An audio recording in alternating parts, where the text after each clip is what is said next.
Assalamualaikum warahmatullahi wabarakatuh. Perkenalkan, nama saya Berliani Islamiati dengan NIM 19174040035 dari kelas 5 TBK. Di sini saya akan mencoba menjelaskan beberapa pembahasan. Pembahasan yang pertama yaitu mengenai perbedaan peran guru dalam pengembangan kurikulum. Ada beberapa model. Yang pertama adalah model administratif. Model administratif atau garis komando atau kita bisa disebut line staff merupakan pola pengembangan kurikulum yang paling awal dan mungkin yang paling dikenal.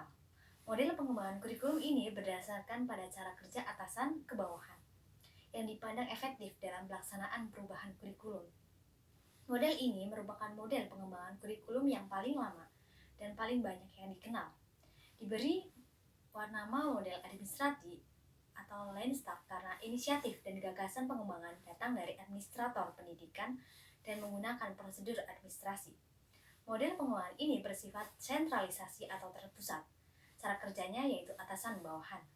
Kerjanya model ini adalah pejabat pendidikan membentuk panitia pengarah yang biasanya terdiri atas pengawasan pendidikan, kepala sekolah, kemudian staf pengajar inti. Panitia pengarah ini bertugas merencanakan memberikan pengarahan tentang garis besar kebijakan, menyiapkan rumusan falsafah dan tujuan umum pendidikan. Selesai pekerjaan tersebut, mereka menunjuk kelompok kerja sesuai dengan keperluan anggota. Kelompok kerja umumnya terdiri atas staf pengajar dan spesialisasi kurikulum. Tugasnya adalah menyusun tujuan khusus, isi dan kegiatan belajar. Hasil pekerjaan direvisi oleh panitia pengarah. Bila dipandang perlu, akan diadakan uji coba untuk meneliti kelayakan pelaksanaannya. Kemudian model ini ditandai dengan yang pertama itu menyiapkan seperangkat dokumen kurikulum baru dan menyiapkan instalasi dan implementasi dokumen. Dengan kata lain, model administratif membutuhkan kegiatan penyiapan para pelaksana kurikulum melalui berbagai bentuk pelatihan agar dapat melaksanakan kurikulum dengan baik. Kemudian model yang kedua yaitu model grassroots, yaitu model pengembangan kurikulum ini merupakan lawan atau kebalikan dari model pertama. Inisiatif dan pengembangan kurikulum bukan datang dari atas tapi dari bawah, atau bisa kita katakan yaitu bottom up, dari bawah ke atas. Model grassroots ini dimulai dari bawah, yaitu gagasan guru-guru sebagai pelaksanakan pendidikan di sekolah.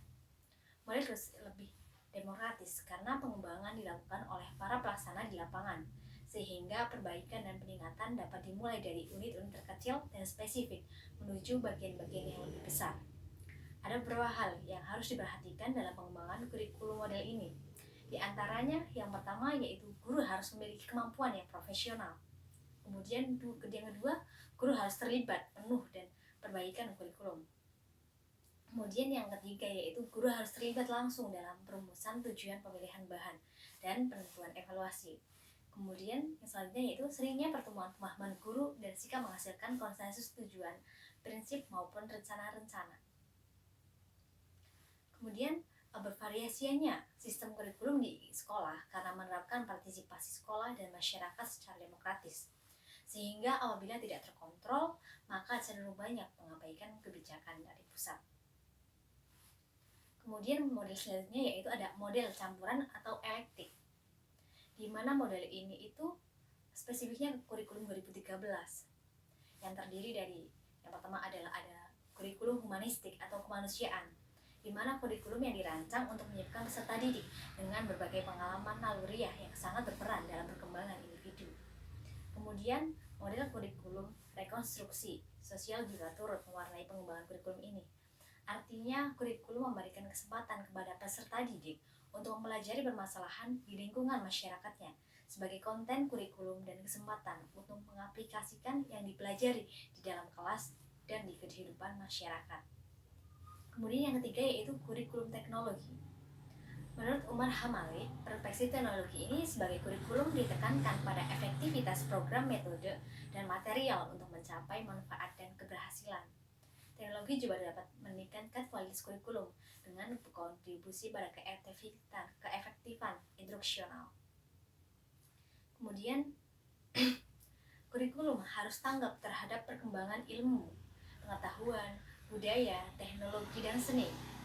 Kurikulum dikembangkan atas dasar kesadaran bahwa ilmu pengetahuan, budaya, teknologi, dan seni berkembang harus berkembang secara dinamis. Kemudian model selanjutnya yaitu kurikulum subjek akademis, di mana kurikulum ini bertujuan mengajak peserta didik untuk masuk ke dunia pengetahuan dengan konsep dasar dan metode untuk mengamati hubungan antara sesama, kemudian analisis data dan penarikan kesimpulan. Kemudian pembahasan yang kedua yaitu mengenai Merdeka Belajar, Kamus Merdeka, di mana program tersebut merupakan program pembelajaran yang memfasilitasi mahasiswa untuk memperkuat kompetensi dengan memberi kesempatan menempuh pembelajaran di luar program studi pada perguruan tinggi yang sama atau menempuh pembelajaran pada program studi yang berbeda. Di mana pembelajaran pada program studi yang berbeda di perguruan tinggi atau pembelajaran di luar perguruan tinggi, kurikulum Merdeka Belajar Kamus Merdeka merupakan implementasi dari kebijakan Kemendikbud, yaitu Bapak Nadiem Makarim, yang antara lain memberikan hak belajar 3 semester di luar program studi kepada mahasiswa sebagaimana diatur dalam Permendikbud nomor 3 tahun 2020. Merdeka Belajar menjadi suatu teriakan revolusi dari Sabang sampai Merauke untuk pendidikan Indonesia yang makin berkualitas. Kita ingin esensi dan sifat dari filosofi Ki Hajar Dewantara itu diterapkan dan dimiliki bersama, bukan hanya pada unit-unit pendidikan dari Sabang sampai Merauke saja, tapi dari masyarakat, semua orang tua mengerti esensi dari apa yang dimaksudkan. Kemudian Pendikbud juga mengatakan kemerdekaan dapat dimaknai saat melakukan debirokratasi di sistem pendidikan dan perguruan tinggi. Saat memberikan kebebasan pada perguruan tinggi memilih spesialisasi yang diinginkan, saat membiarkan mahasiswa memanfaatkan 1 tahun dari periode belajar reguler atau 4 tahun untuk keluar dari kampus guna mencari pengalaman di dunia industri, di dunia non-profit, serta melakukan program pertukaran ke tempat lain. Kemerdekaan juga berarti memberikan berbagai macam fleksibilitas di kurikulum, sehingga anak-anak yang ketertinggalan masih bisa mengikuti kurikulum yang sesuai dengan kompetensi levelnya masing-masing. Kemerdekaan adalah setiap guru diberikan hak untuk memasukkan kearifan lokal, di mana menurut Bapak Nadiem, yang terpenting adalah kemerdekaan pemikiran agar anak-anak bangsa bisa berpikir secara merdeka dan tidak terjajah oleh pemikiran sempit, hoax, dan opini-opini yang tidak bertanggung jawab. Oleh karena itu, Merdeka Belajar digaungkan untuk memerdekakan otak anak-anak penerus bangsa, merdekakan kesempatan ekonomi mereka pada saat mereka sudah keluar dari sekolah dan masuk ke dunia pekerjaan. Memerdekakan guru untuk bisa menentukan apa yang terbaik bagi level kompetensi dan minat dari anak-anaknya, serta memerdekakan institusi pendidikan untuk berinovasi dan mencoba hal-hal yang baru. Lalu, saya akan menjelaskan penjelasan yang ketiga, yaitu mengapa seorang guru memerlukan RPP dalam pembelajarannya. Tentunya sangat perlu ya, dikarenakan RPP memuat berbagai manfaat yang berdampak pada pengembangan kurikulum yang diterapkan, seperti pembelajaran lebih sistematis. Karena adanya RPP ini bisa mengarahkan guru agar merancang sebuah metode pembelajaran yang disenangi siswa. Rancangan metode pembelajaran tersebut sangat memungkinkan dilakukan oleh variasi guru. Jadi dalam satu materi penyampaian, misal materi teks observasi dan bahasa Indonesia, guru bisa merancang metode belajar diskusi atau kerja kelompok. Yang kedua yaitu memudahkan analisis keberhasilan belajar siswa.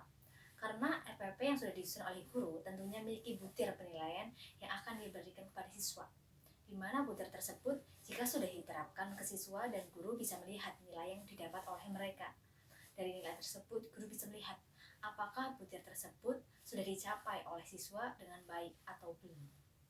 Kemudian yang ketiga yaitu memudahkan penyampaian materi. Dalam hal penyampaian materi, guru sangat dibantu dengan adanya RPP yang telah dibuat. Hal itu dikarenakan guru bisa memprediksi dalam sebuah materi itu bisa diselesaikan dalam beberapa tatap kali muka, atau bahkan lebih dari itu. Jika ada ketidaksesuaian jumlah tatap muka dalam penyampaian materi di RPP yang ada di kelas, maka guru bisa mencari tahu sekiranya di poin mana penyampaian tersebut berjalan kurang efektif. Kemudian yang keempat yaitu pengaturan pola pembelajaran. Beberapa materi yang diajarkan tidak semuanya bisa selesai dalam 1 kali tatap muka. Ada kalanya guru memerlukan beberapa kali tatap muka untuk meneteskan satu bahasan mereka. Nah, dengan adanya RPP ini, Guru bisa merancang pola penyampaian materi. Misal di tatap muka pertama membahas tentang dasar-dasarnya, kemudian baru di tatap muka yang kedua membahas hal-hal yang lebih detail dari materi tersebut. Yang kelima yaitu menghemat waktu dan tenaga, di mana guru tidak perlu bingung memikirkan model, metode, dan sumber belajar yang sekiranya nanti akan digunakan oleh siswa. Pastinya dengan adanya RPP yang sudah dibuat, guru bisa menentukan apa saja yang dibutuhkan dalam penyampaian materi ajarnya. Kemudian, komponen penyusunan RPP antara lain yang pertama adalah identitas pembelajaran, di mana berisi materi pelajaran yang akan diajarkan, kelas, semester, alokasi waktu yang digunakan, dan banyaknya jam pertemuan. Yang kedua adalah tema atau subtema pembelajaran, yang merupakan alat atau wadah untuk mengenalkan berbagai konsep kepada anak didik secara utuh. Kemudian yang ketiga yaitu standar kompetensi atau kompetensi inti atau tahapan pencapaian perkembangan, proses pencapaian kualifikasi kemampuan siswa. Yang keempat adalah kompetensi dasar. Konten atau kompetensi ini terdiri dari sikap, pengetahuan, keterampilan yang sumber pada kompetensi inti yang harus dikuasai peserta didik. Kemudian yang kelima ada indikator, di mana variabel-variabel yang dapat menunjukkan atau mengindikasikan kepada penggunanya tentang kondisi tertentu sehingga dapat digunakan untuk mengukur perubahan yang terjadi. Kemudian yang keenam ada tujuan pembelajaran. Perilaku hasil belajar yang diharapkan terjadi, dimiliki atau dikuasai oleh peserta didik setelah mengikuti kegiatan pembelajaran tertentu. Kemudian yang ketujuh yaitu materi pelajaran. Bentuk bahan atau seperangkat substansi pembelajaran untuk membantu guru ataupun instruktur dalam kegiatan belajar mengajar yang disusun secara sistematis dalam rangka memenuhi standar kompetensi yang ditetapkan. Kemudian yang ke-8 ada metode ilmu atau ilmu mengenal jalan yang harus dilalui untuk mengajar anak didik agar bisa tercapai tujuan belajar mengajar. Kemudian yang ke-9 yaitu kegiatan pembelajaran, salah satu dimensi kurikulum dan merupakan bagian tak terpisahkan dalam pengembangan kurikulum tersebut. Sebagai dimensi kurikulum, pembelajaran dikenal dengan nama kurikulum sebagai proses. Kurikulum terajarkan, kurikulum terimplementasikan, atau kurikulum terlaksana. Kemudian yang ke-10 yaitu media atau alat atau bahan sumber pembelajaran, di mana segala perlengkapan yang berupa apapun yang dapat digunakan untuk guru membantu dan memperlancar proses pembelajaran belajar. Kemudian yang ke-11 yaitu penilaian hasil belajar, proses pengumpulan informasi atau data tentang capaian belajar peserta didik dalam aspek sikap, pengetahuan, dan aspek keterampilan yang dilakukan secara terencana dan sistematis yang dilakukan untuk memantau proses kemajuan belajar dan perbaikan hasil belajar. Mungkin sekian yang dapat saya sampaikan, kurang lebihnya saya mohon maaf. Wassalamualaikum warahmatullahi wabarakatuh.